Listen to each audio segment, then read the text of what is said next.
ఐదేళ్లలో excise department ను జగన్ నిర్వీర్యం చేశారు అని ఏపీ మంత్రి కొల్లు రవీంద్ర ఆరోపించారు. ఎక్సైజ్ శాఖను బలోపేతం చేస్తున్నామని అన్నారు. ఇందులో భాగంగానే భారీ స్థాయిలో నకిలీ మద్యం పట్టుబడింది అని అన్నారు. ప్రభుత్వ పరంగా అందుకనే ట్రాక్ అండ్ ట్రేస్ సిస్టమ్ పెట్టి ఏ బాటిల్ని ట్రాక్ చేసినా ఎక్కడి నుంచి ఇది మ్యానుఫ్యాక్చరింగ్ జరిగింది, ఎక్కడి నుంచి ఇది ఏ డిపో నుంచి వచ్చింది, మొత్తం డీటెయిల్స్ అన్నీ కూడా వచ్చే విధంగా ఒక సిస్టమ్ పెట్టాం. 5 ఏళ్ళు జగన్మోహన్ రెడ్డి గారు దాన్ని మొత్తం కూడా నిర్వీర్యం చేశారు. ఇవాళ ఆ సిస్టమ్ అంతా కూడా మళ్ళీ స్ట్రీమ్లైన్ చేస్తున్నాం. ప్రతి షాపు కూడా క్లియర్గా ఇన్స్ట్రక్షన్స్ ఇచ్చాం. ఎట్టి పరిస్థితుల్లో కూడా డూప్లికేట్ కానీ ఇవాళ ఐడి మొత్తం కూడా కంట్రోల్ చేశాం. బోర్డర్లో చెక్ పోస్టులు కానీ ఎన్ఫోర్స్మెంట్ వింగ్ని గతంలో డిపార్ట్మెంట్నే 5 సంవత్సరాలు జగన్మోహన్ రెడ్డి గారు చీల్చేశారు.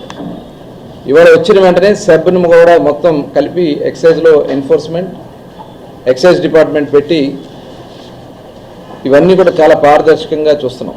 దానివల్లే ఇవన్నీ కూడా బయటకు వచ్చిన వెలుగులోకి వస్తున్నాయి. దీన్ని మరింత కట్టుదిట్టం చేయడానికి కూడా చర్యలు కూడా తీసుకుంటున్నాం. దానిలో భాగంగానే ఒక యాప్ను కూడా లాంచ్ చేయబోతున్నాం.